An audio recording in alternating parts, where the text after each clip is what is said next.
नमस्कार, मी श्वेता अंकले. आपण पाहत आहात तरुण भारत न्यूज.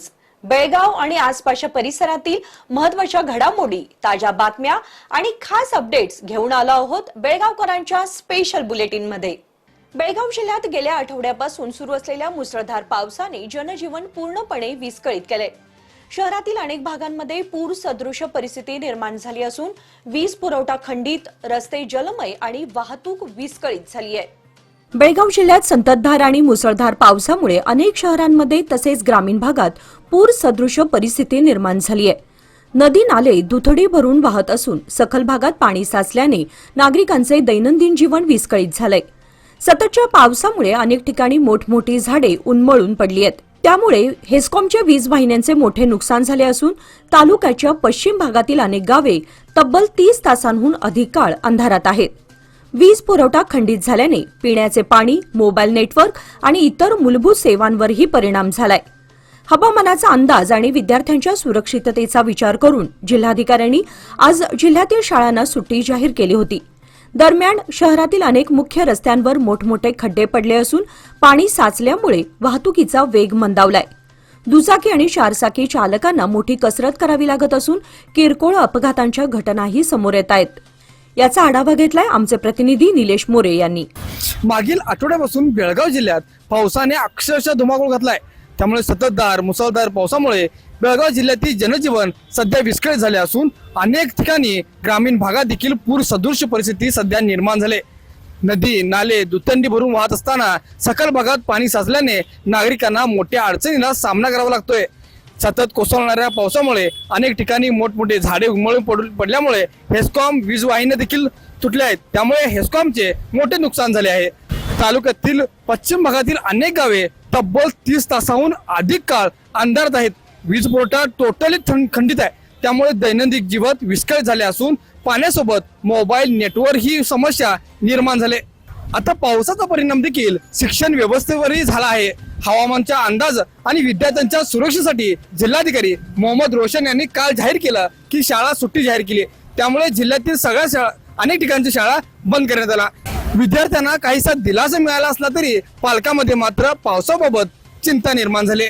शहरातील अनेक ठिकाणी रस्त्यावर मोठमोठे खड्डे पडले असून अनेक ठिकाणी पाणी साचल्यामुळे वाहतुकीचा वेग मंदावलाय. त्यामुळे दुचाकीस्वार आणि चारचाकी चालताना मोठी कसरत करावी लागते. किरकोळ अपघाताच्या घटनाही सध्या वारंवार होताना समोर येत आहेत. दुसरीकडे मात्र राकोस्कोप धरणाच्या पांडोट क्षेत्रात जोरदार पाऊस सुरू आहे. त्यामुळे धरणात मोठ्या प्रमाणात पाणी आवक झाली आहे.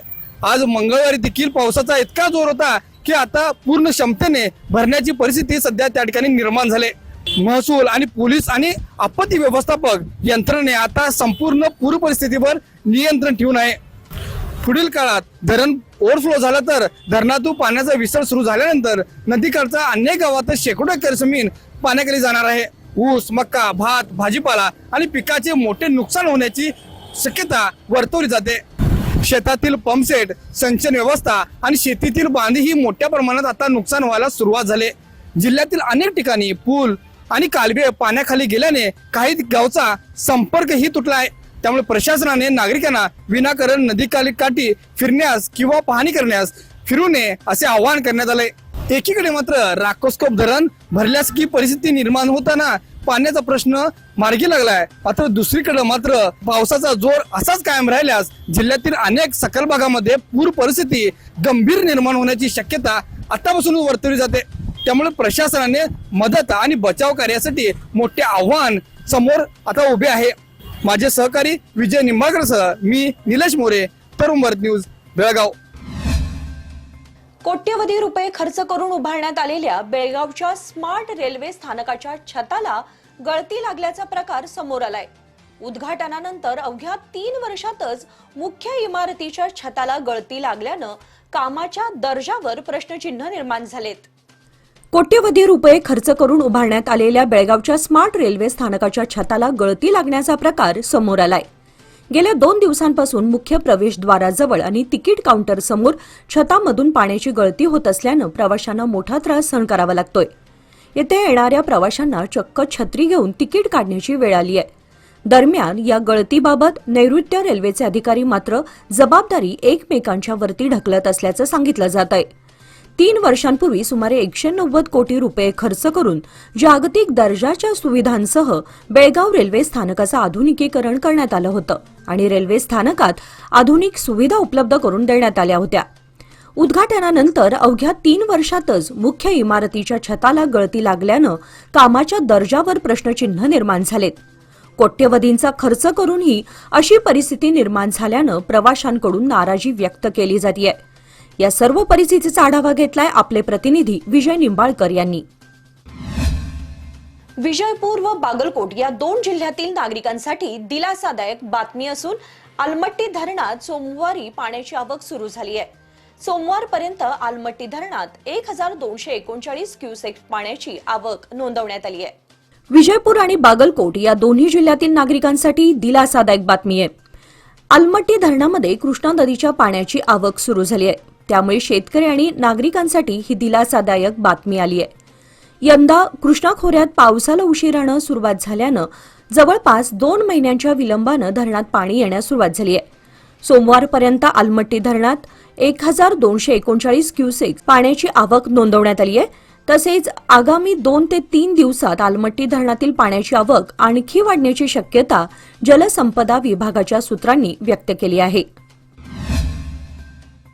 बेळगाव जिल्ह्यात सुरू असलेल्या मुसळधार पावसाच्या पार्श्वभूमीवर संभाव्य पूरस्थितीचा सामना करण्यासाठी जिल्हा प्रशासन सतर्क झालंय. जिल्हाधिकारी मोहम्मद रोशन आणि जिल्हा पोलीस प्रमुख के रामराजन यांच्या उपस्थितीत जिल्हाधिकारी कार्यालयात आपत्ती व्यवस्थापनाची महत्त्वपूर्ण आढावा बैठक पार पडली. या बैठकीत विविध विभागांना आवश्यक त्या सूचना देण्यात आल्या.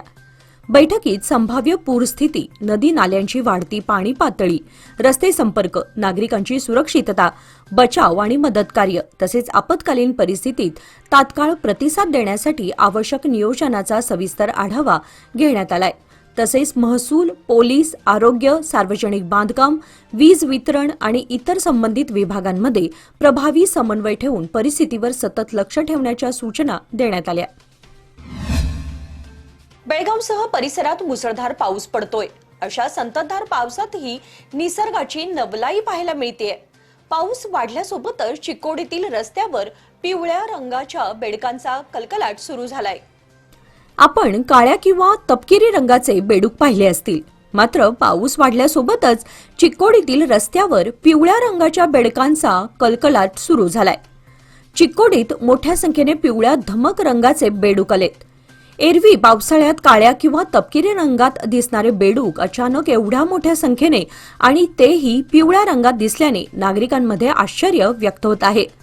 मान्सूनच्या पहिल्या जोरदार पावसानंतर जमिनीतील उष्णता कमी होते आणि पाण्याचे साठे तयार होतात. अशा वेळी हे बेडूक प्रजननासाठी जमिनीबाहेर पडतात. सर्व बेडूक एकाच वेळी प्रजननासाठी बाहेर पडल्याने अचानक त्यांची संख्या मोठी दिसते, असे पर्यावरण प्रेमींचे म्हणणे आहे.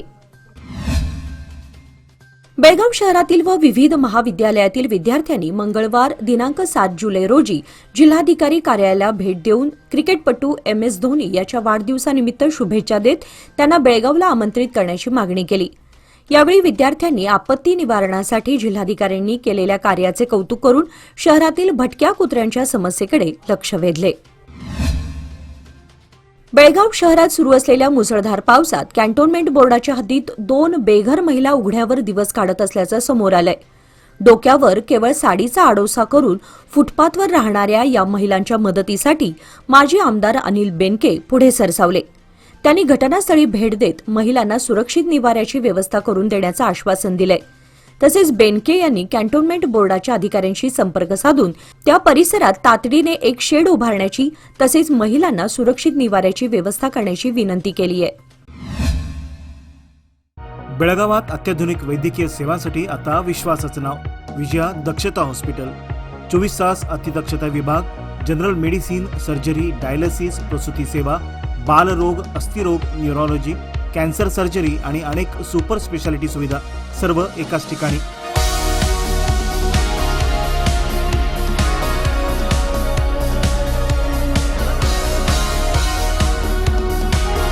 अनुभवी डॉक्टर, आधुनिक तंत्रज्ञान आणि रुग्णांसाठी मनापासून सेवा. सर्व प्रमुख विमा आणि सरकारी योजना स्वीकारल्या जातात. आजच भेट द्या. खानापूर रोड, 3ऱ्या रेल्वे गेट जवळ, रेल्वे ओव्हरब्रिजच्या खाली, टिळकवाडी, बेळगाव. संपर्क 7353641444. विजया दक्षता हॉस्पिटल, आपल्या आरोग्याची दक्ष काळजी. बेळगाव शहरातील संगमेश्वर नगर परिसरातील दीर्घकाळ प्रलंबित असलेल्या मूलभूत सुविधांच्या विकास कामांना सुरुवात झाली आहे. मुख्यमंत्री विशेष निधीतून 1,50,00,000 रुपयांच्या खर्चातून रस्ते, ड्रेनेज लाईन आणि गटारींच्या विकास कामांचा शुभारंभ आज आमदार आसिफ सेठ यांच्या हस्ते करण्यात आला. संगमेश्वर नगर परिसरात अनेक वर्षांपासून रस्ते, गटारी आणि सांडपाणी व्यवस्थेचा अभाव असल्याने नागरिकांना मोठ्या गैरसोयींचा सामना करावा लागत होता. विशेषतः पावसाळ्यात पाणी तुंबण्याच्या समस्येमुळे नागरिकांचे जनजीवन विस्कळीत होत आहे. बेळगाव शहरातील चव्हाट गल्ली परिसरात गेल्या अनेक दिवसांपासून ड्रेनेज पाईपलाईन वारंवार तुंबणे, सांडपाणी रस्त्यावर येणे आणि दुर्गंधी पसरल्यामुळे नागरिक त्रस्त झाले होते. या समस्येची दखल घेत आमदार आसिफ सेठ यांनी परिसराला भेट देऊन तातडीने ड्रेनेज दुरुस्ती आणि विकास कामांना सुरुवात करण्याचे आदेश संबंधित अधिकाऱ्यांना दिलेत. तसेच चव्हाट गल्लीतील परिस्थितीची पाहणी करताना आमदारांनी स्थानिक नागरिकांच्या अडचणी जाणून घेतल्या. बेळगाव उत्तरचे आमदार आसिफ सेठ आणि युवा नेते अमान सेठ यांच्या आसिफ सेठ फाउंडेशनच्या वतीने शहरातील बचाव पथकाला 2.5 लाख रुपये किमतीचे अत्यावश्यक स्कुबा डायव्हिंग साहित्य सुपूर्द केलंय. व्यवसाय वाढवायचा असो वा कुटुंबाची गरज भागवायची, सादर आहे लोकमान्य गोल्ड लोन. माफक प्रक्रिया शुल्क आणि कमीत कमी कागदपत्रांसह तात्काळ मंजुरी. लोकमान्य गोल्ड लोन, प्रत्येक कुटुंबासाठी, प्रत्येक व्यवसायासाठी. अधिक माहितीसाठी आमच्या नजीकच्या शाखेला भेट द्या किंवा कॉल करा 1800212405. नियम व अटी लागू. खानापूर तालुक्यातील कणकुंबी परिसरातील गावांमध्ये गेल्या 15 दिवसांपासून वीज पुरवठा खंडित असल्यानं नागरिकांना मोठ्या अडचणींचा सामना करावा लागतोय. वीज नसल्यामुळे पिण्याच्या पाण्याची गंभीर समस्या निर्माण झाली असून लहान मुले, वृद्ध आणि सर्वसामान्य ग्रामस्थांचं जनजीवन विस्कळीत झालंय. या पार्श्वभूमीवर कणकुंबी परिसरातील ग्रामस्थांनी आज किरण गावडे यांच्या नेतृत्वाखाली वीज पुरवठा करणाऱ्या हेस्कॉम कंपनीच्या कार्यालयावर मोर्चा काढला. तसेच अधिकाऱ्यांना फैलावर घेत जाब विचारला. बिदरमध्ये काँग्रेसच्या कार्यकर्त्यांच्या मेळाव्याला मुख्यमंत्री डी.के. शिवकुमार यांच्या उपस्थितीत कार्यकर्ता मेळावा घेण्यात आला. यावेळी डी.के. शिवकुमार यांनी कार्यकर्त्यांशी संवाद साधत काँग्रेस पक्षाच्या आगामी वाटचालीचा रोडमॅप मांडला. कार्यकर्त्यांच्या बळावरच काँग्रेस सत्तेत आली असल्याचे सांगत त्यांनी 72,000 सरकारी पद भरती, भारत जोडो युवक संघ स्थापन करण्याची घोषणा आणि येत्या 5 महिन्यात स्थानिक स्वराज्य संस्थांच्या निवडणुका घेण्यात येणार असल्याची माहिती दिली. भारताच्या निवडणूक आयोगाच्या वतीने देशभर SIR मोहीम राबवण्यात येते. बेळगाव जिल्ह्यातील मराठी भाषिक मतदारांच्या सोयीसाठी कन्नडसोबत मराठी भाषेतही अर्ज उपलब्ध करून द्यावेत, अशी मागणी सकल मराठा समाजाचे नेते किरण जाधव यांनी जिल्हाधिकाऱ्यांकडे केली आहे. बेळगाव शहरात गेल्या 4 दिवसांपासून सुरू असलेल्या मुसळधार पावसामुळे जनजीवन विस्कळीत झालं असून मारुती गल्ली परिसरात मोठं झाड अचानक कोसळल्यानं काही काळ वाहतूक पूर्णपणे ठप्प झाली होती. तसेच 6 दुचाकी आणि एका कारचं नुकसान झालंय. अशा बातमीपत्रामध्ये वेळ झाली आहे आज इथेच थांबण्याची. ताज्या बातम्या आणि घडामोडींसाठी पाहत रहा तरुण भारत न्यूज चॅनल. तसेच आमच्या चॅनलला लाईक, शेअर आणि सबस्क्राईब नक्की करा. आणि विश्वासार्ह बातम्यांसाठी दररोज वाचा दैनिक तरुण भारत. धन्यवाद.